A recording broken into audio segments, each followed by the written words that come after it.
जल मानव अस्तित्व को बनाए रखने के लिए एक प्रमुख प्राकृतिक संसाधन है। यह न केवल ग्रामीण और शहरी समुदायों की स्वच्छता में महत्वपूर्ण भूमिका निभाता है, बल्कि कृषि के सभी रूपों और अधिकांश उत्पादन प्रक्रियाओं के लिए भी आवश्यक है। भारत देश के अधिकांश हिस्सों में भूजल स्तर अपेक्षाकृत काफी नीचे चला गया है। यूनेस्को की माने तो भारत दुनिया में भूमिगत जल का सर्वाधिक प्रयोग करने वाला देश है। ऐसे में आवश्यक है कि पानी का संरक्षण और उचित तरीके से उसका प्रबंधन करना सुनिश्चित किया जाए, ताकि आने वाले भविष्य को सूखे के गाल से निकालकर हरियाली और पानी के बीच सहेजा जा सके।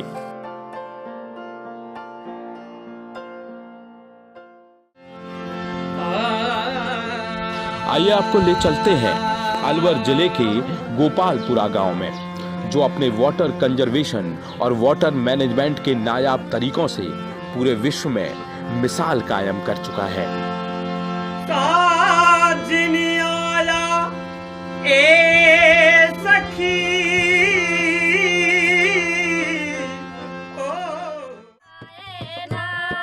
पानी बिना तरसाए ना, पानी बिना तरसाए ना, पानी बिना तरसाए ना, पानी बिना तरसाए ना।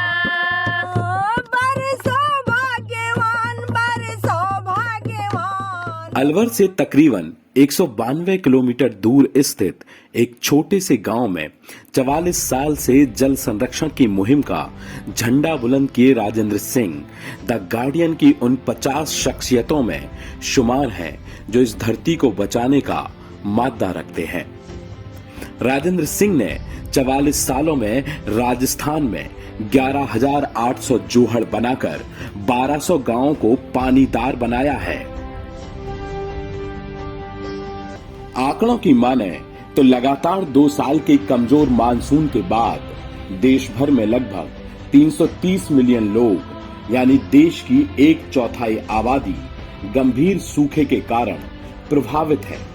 नीति आयोग द्वारा वर्ष 2018 में जारी composite water management index report में बताया गया है कि देश भर के लगभग 21 प्रमुख शहर, जिनमें दिल्ली, बेंगलोर, चेन्नई, हैदराबाद शामिल हैं, वर्ष 2020 तक शून्य भूजल स्तर तक पहुंच जाएंगे और इसके कारण लगभग 100 मिलियन लोग प्रभावित होंगे। जल संरक्षण की अपनी इस मुहिम को लेकर राजेंद्र सिंह पानी को बचाने और उसका फिर से किस तरह उपयोग किया जा सकता है के बारे में खुलकर बात करते हैं। जहाँ पर हॉरिजॉन्टल फ्रैक्चर्स हैं, वहाँ एक वाटर बॉडी बनाओ जिसमें पानी रुके और वो नीचे पेनिट्रेट होकर रिचार्ज हो जाए।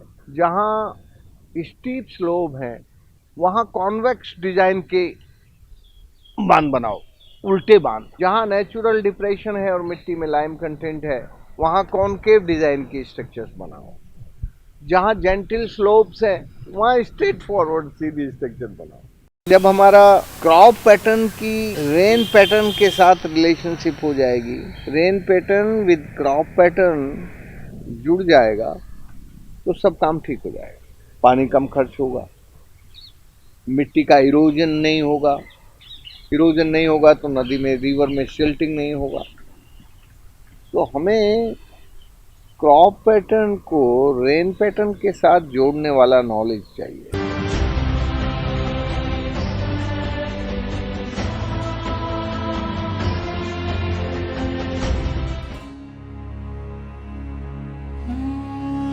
जब मैं यहाँ 1985 में आया था तो लोग बेपानी होकर, ज़्यादातर नौजवान लोग गांव छोड़ के शहरों में रोज़गार की तलाश में चले गए थे और बड़े लोग बीमार थे और बच्चे पढ़ नहीं पाते थे, कोई स्कूल नहीं थे इस इलाके में।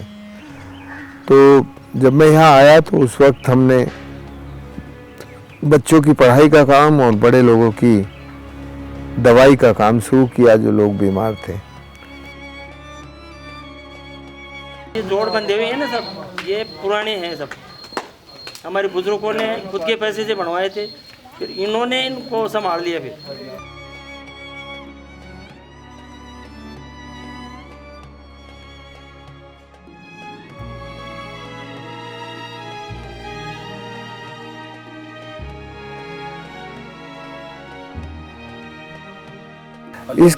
इस काम की शुरुआत गोपालपुरा में हुई थी, फिर हमीरपुर में शुरू हुआ, फिर तो चारों तरफ फैलने लगा और इस काम ने एक बड़ा विस्तार पाया। अभी तो 1200 गांव में ये काम फैल गया और 7 नदियां जो सूखी थी बहने लगी। तो ये जो पानी का काम है, ये लोगों के मन से, लोगों के ज्ञान से और लोगों के हाथ से हुआ। देखो, जहां पानी बरसता है, बरसने के बाद ऊपर से नीचे दौड़ कर आता है, तो जहां से वो दौड़ता था वहां छोटे छोटे चेक डैम बना दिए, वेजिटेटिव बैरियर लगा दिए। फिर वो पानी धरती के पेट में चला जाए उसके लिए जोहड़ बना दिए। फिर वो जोहड़ बना के उसके नीचे फिर वो जब नदी में बहने लगा तो छोटे छोटे चेक डैम बना दिए, फिर उसके आगे एनीकट बना दिए। ऐसे ऊपर से नीचे तक सीरीज में डिफरेंट तरह की डिजाइन और डिफरेंट तरह की तकनीक हम लोगों ने काम में ली। इसके कारण ये नदियां बहने लगी और गांव को पानीदार हो गया।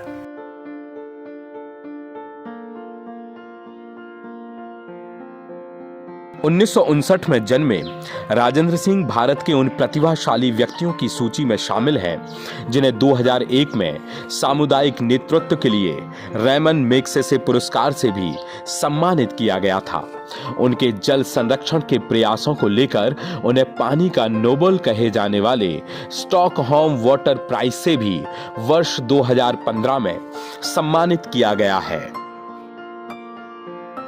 अपनी भविष्य की योजनाओं को लेकर राजेंद्र सिंह बताते हैं, तो जैसा यहाँ राजस्थान में काम हुआ, अलवर में हुआ, सवाई माधोपुर में हुआ, करौली में हुआ, ये बिल्कुल बुंदेलखंड से जुड़े हुए इलाके हैं। हमारे पूरे बुंदेलखंड से जुड़े हुए इलाकों में हम लोगों ने ये बारा, बूंदी, सब इलाकों में जो पानी का काम हुआ, वैसा ही बुंदेलखंड को पानीदार बनाने के लिए काम करना होगा।